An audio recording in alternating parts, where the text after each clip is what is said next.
Jiwa kita punya 3 daya.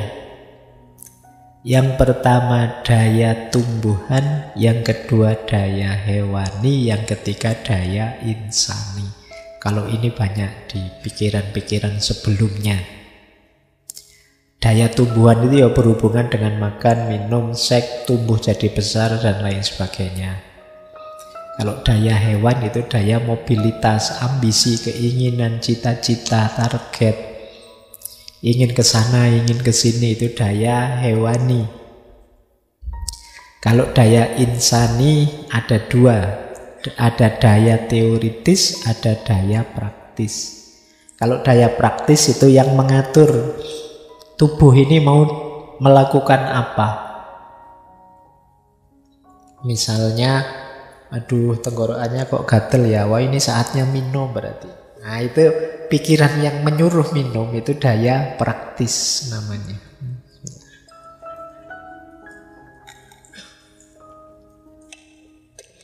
Kalau daya teoritis itu ya isinya pengetahuan a priori. Ada akal potensial, ada akal properti, ada akal aktual, ada akal mustafad. Akal potensial itu kemampuan berpikir kita in potensi. Akal properti itu, in potensi itu maksudnya yang belum digunakan, masih potensi saja. Kalau kalian bilang, sebenarnya saya itu pinter loh Pak, tapi kok pinternya tidak keluar-keluar ya, akalmu akal potensial. Masih potensi saja, tidak aktual. Akal properti itu ya akal yang masih ketika berhubungan dengan dunia luar, kemudian menyerap informasi, sehingga dari situ dapat info-info, pengetahuan-pengetahuan. Kemudian akal aktual, ini sudah praksis menganalisis. Ada akal mustafad. Akal mustafad itu akal perolehan, tanpa mengalami sesuatu, tanpa melihat keluar, kita mendapatkan insight, pencerahan. Itu namanya akal mustafad. Jenis-jenis ladunia itu kadang disebutnya akal mustafad, bersumber langsung dari Allah, dicahayai kita, itu akal mustafad. Ini 3 daya jiwa.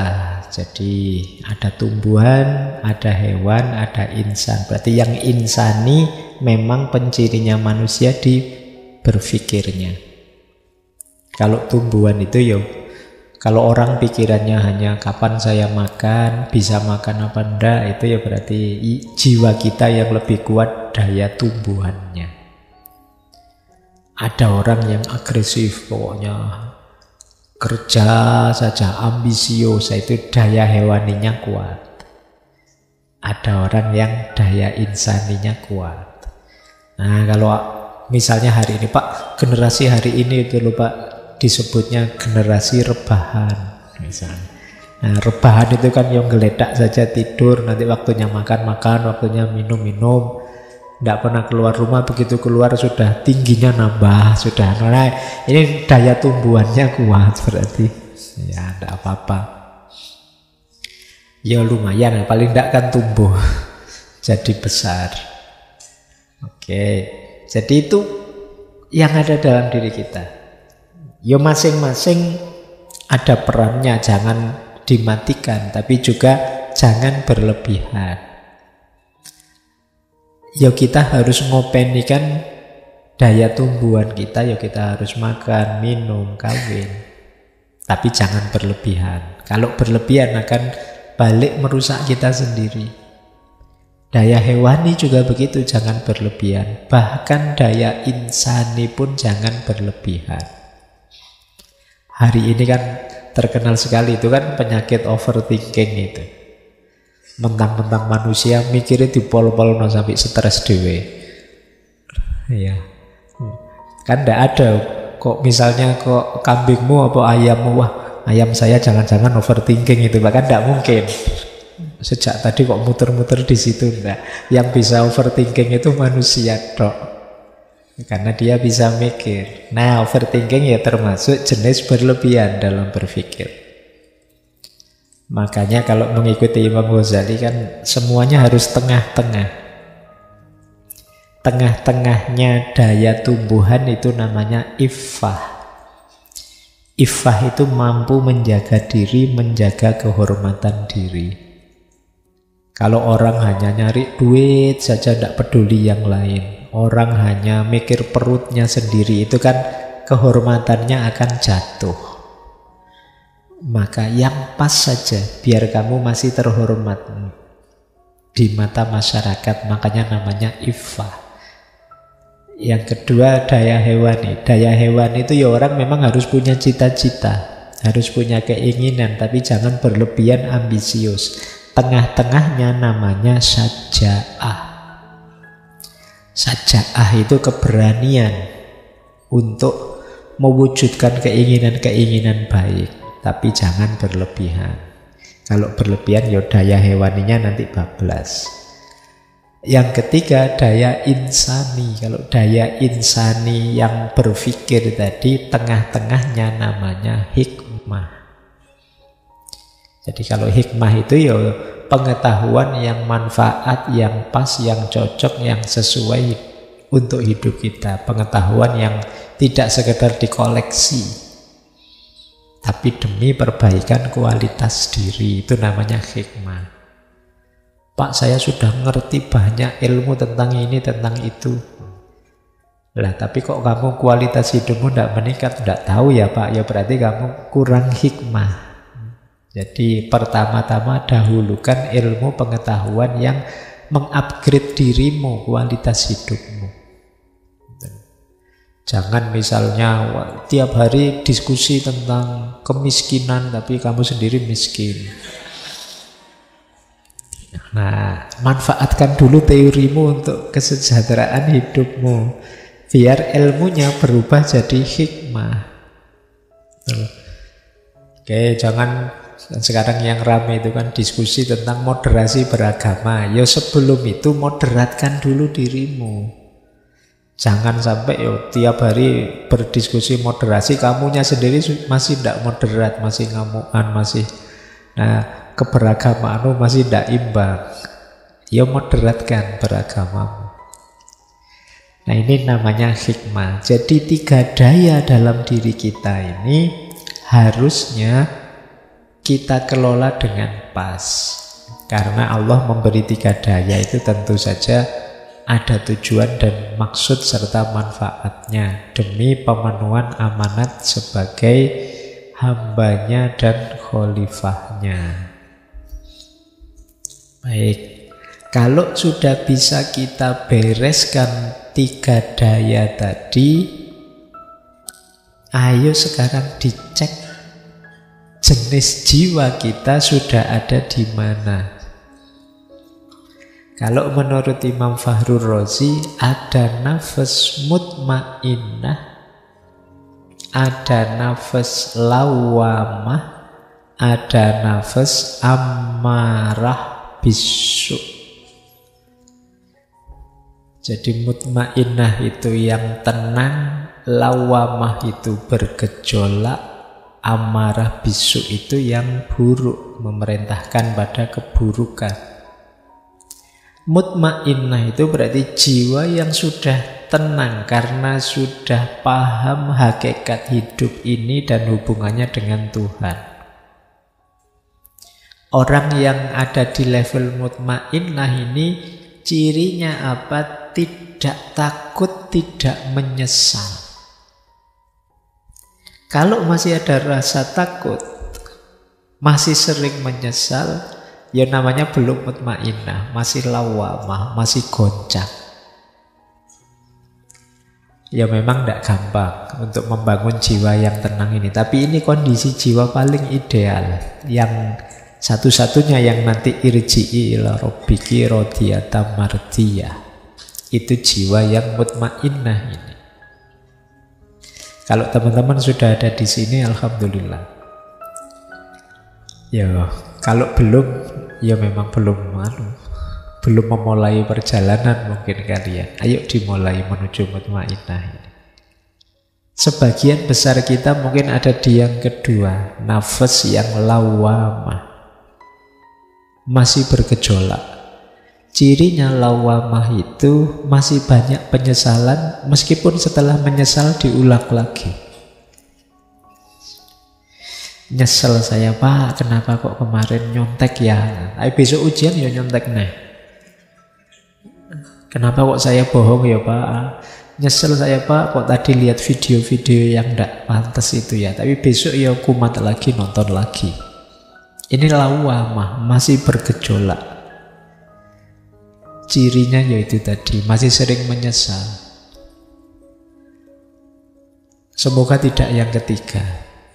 Yang ketiga itu nafas yang memerintahkan pada keburukan. Kalau kalian ada di nafas yang ketiga ini, kalian nyaman dalam keburukan. Curang tapi senang, korupsi tapi bahagia. Ini namanya nafas yang ammaroh bisu.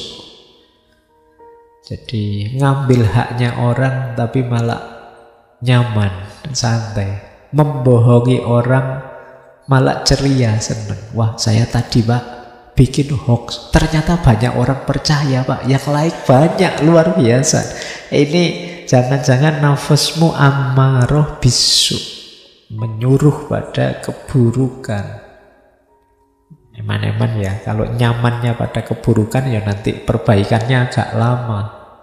Karena orang kalau nyaman itu kan biasanya tidak mau pindah dari situ. Ya paling tidak lawamah lah, ya masih bolak-balik tapi masih ada penyesalannya. Syukur-syukur bisa mutmainnah.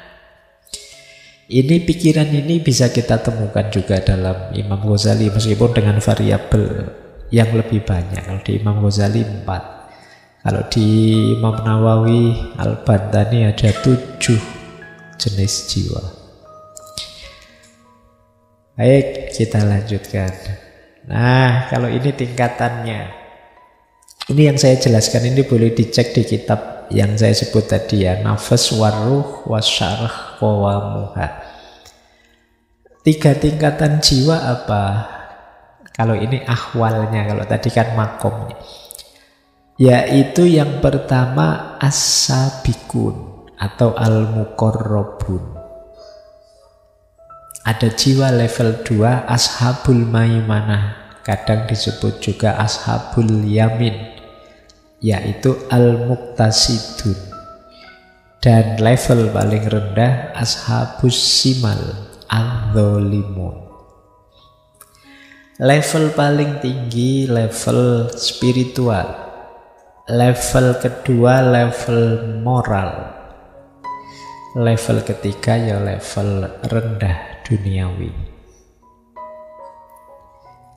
Orang yang hidupnya hanya sibuk mencari kesenangan duniawi saja, perhatikan kata saja ini ya, bukan berarti oh kalau begitu, kalau menurut agama berarti hidup tidak boleh senang. Boleh, silahkan saja, wong Allah menciptakan kita untuk senang, untuk bahagia. Tapi bukan itu puncak perjalanan kita. Puncak perjalanan kita itu ilaihi roji'un. Jadi kesenangan dunia jangan jadi target final, sehingga segalanya diarahkan untuk senang-senang duniawi. Arahnya tetap ilaihi roji'un. Maka jangan jadi ashabus simal, kita ada di level jiwa paling rendah. Yo mari naik ke ashabul yamin. Ini level 2, level akhlak, level moral. Yang paling tinggi muqarrabun. Ini ya para siddiqin, para aulia yang sudah dekat dengan Allah. Baik, yo saya tidak tahu, semoga paling tidak teman-teman tidak di ashabus simal. Semoga ya di ashabul yamin lah, meskipun belum nyampe muqarrabun, orang-orang yang dekat dengan Allah. Oke, puncak kesempurnaan jiwa yang rasional kata Imam Fakhrur Razi, adalah ketika dia tahu yang benar dan sadar untuk mengamalkannya. Itulah puncak. Berarti tidak sekedar tahu mana yang benar, tapi juga sadar mengamalkannya. Kalau tahu kan insya Allah teman-teman tahu banyak lah, sekolah sudah sampai kuliah itu ngerti macam-macam, mana baik mana buruk, lengkap sudah referensinya.